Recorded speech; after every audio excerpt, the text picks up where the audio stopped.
Hello, all right, let me share screen with you for today's workshop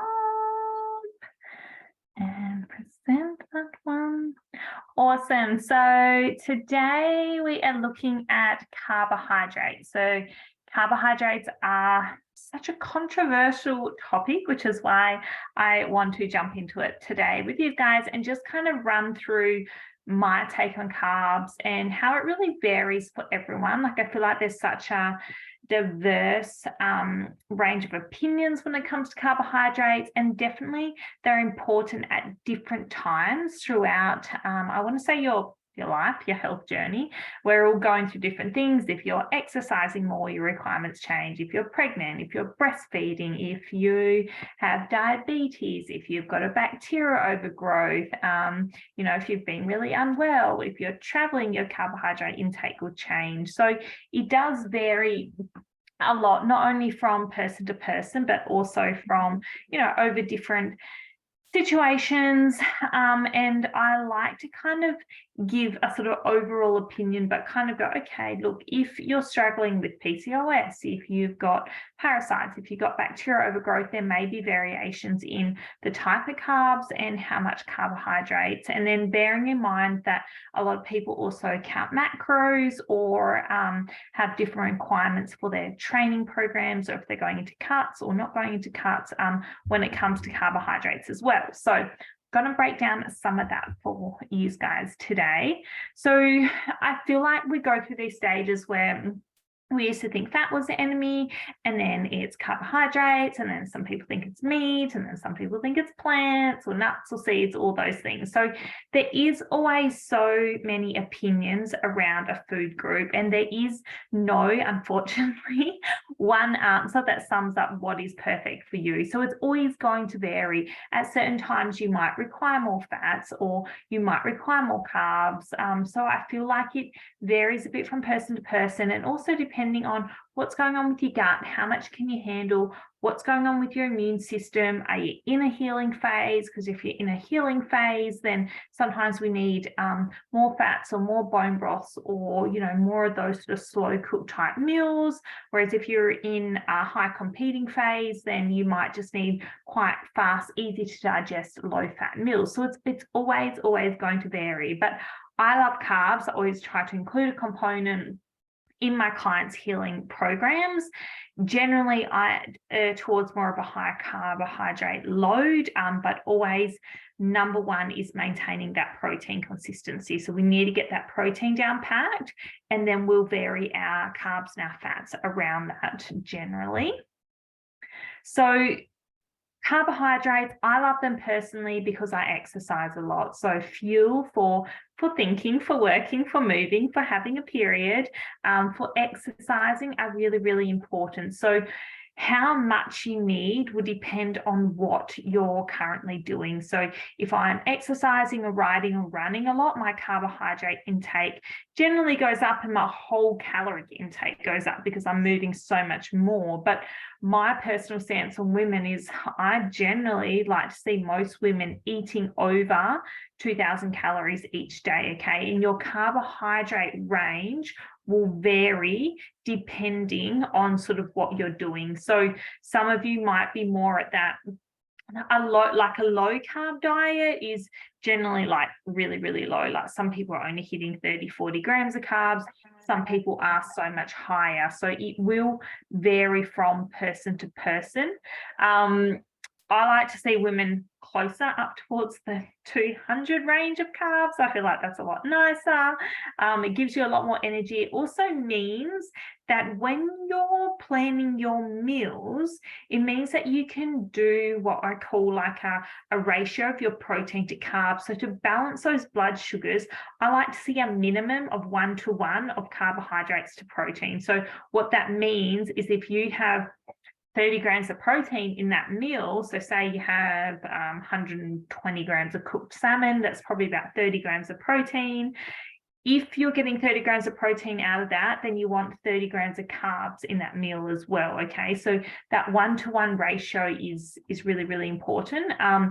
Preferably if it's pre or post exercise, I like to see it at a higher end, so 2-to-1 or even 3-to-1. So it might be, if you've got that 30 grams, it might be 60 grams of carbs, or if you're at that higher end, you might even be able to push closer to that 90 grams of carbs if you can afford it, process it, break it down properly. So those kinds of things are important to consider. So important for energy, important for fiber, important for nutrients, important for vitamins and minerals. How much you need will vary. If you're in a strict SIBO protocol through those initial stages, it drops significantly, okay? Because we're working on reducing some of those symptoms and healing that bacterial imbalance.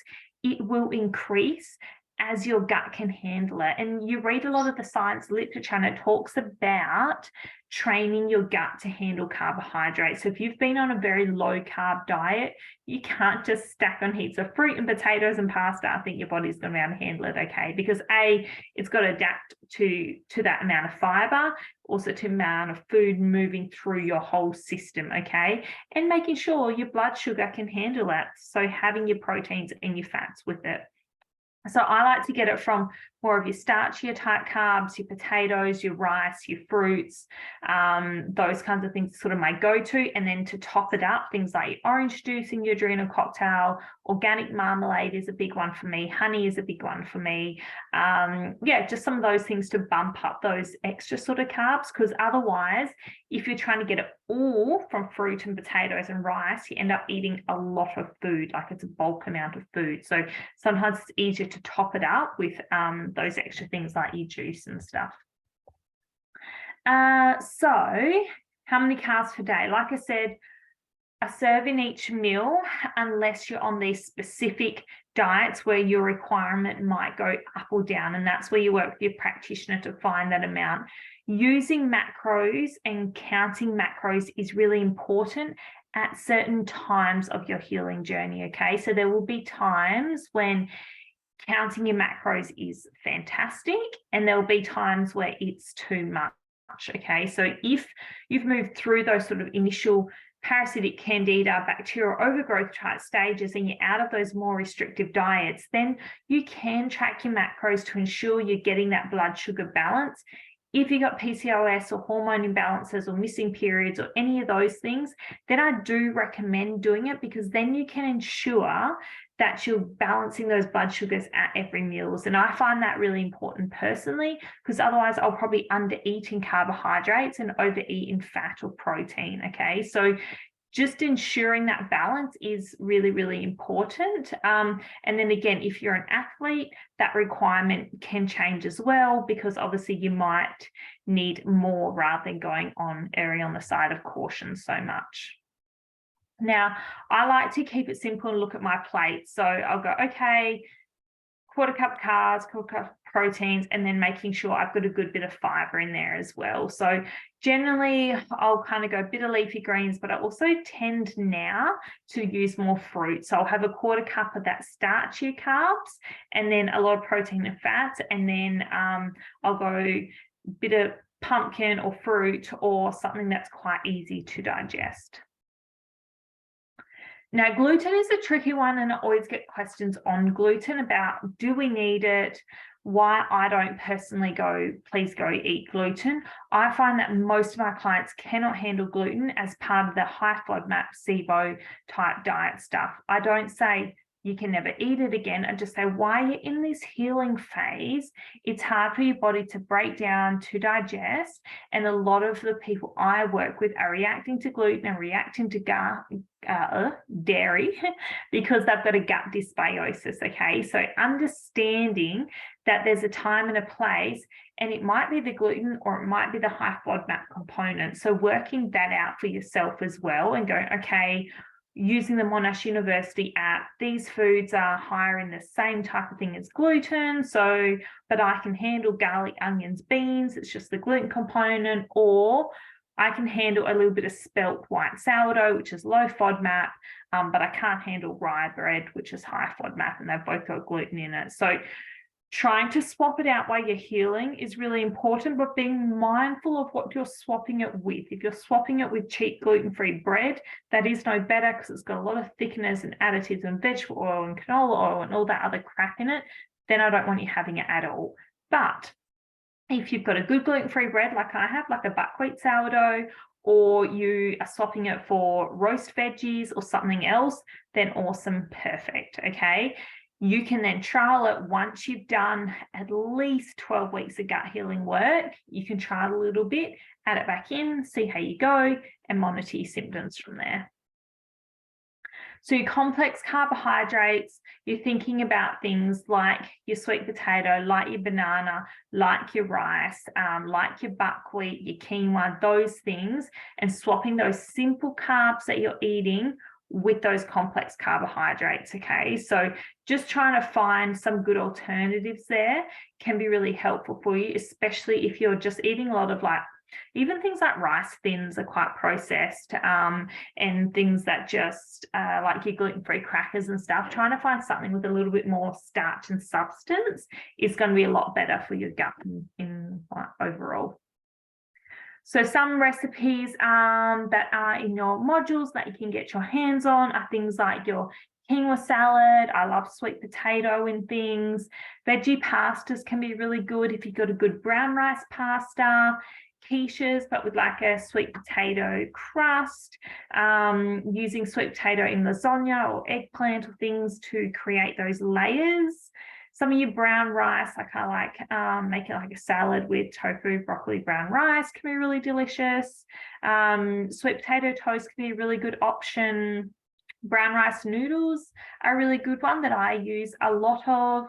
Roasted veggies obviously are a game changer for everyone, and quinoa is quite diverse as well. Like you can use it in porridges or salads, or you can use the flakes in cooking as well. So there's lots of different complex carbs options that can be really helpful for you across the board. So some of them that I will use, just mute. Olivia, can you please mute yourself? So some of those that I'll use is like your sweet potato toast, your pancakes I use quite a lot of. So your banana pancakes I love making. So just keeping it simple with your eggs, your banana, and then you can add a little bit of flour or whatever you want to use, almond meal or protein powder to give it a little bit of depth to it. Your porridges are really good, whether it's your brown rice, your quinoa, or your oats, if you can handle that gluten component. Chia puddings are a good one. They've got a little bit of carbs in it. You can have your fruits in it, ensuring again that it's not too much fat dominant and you do have that carbohydrate component in it as well. Go.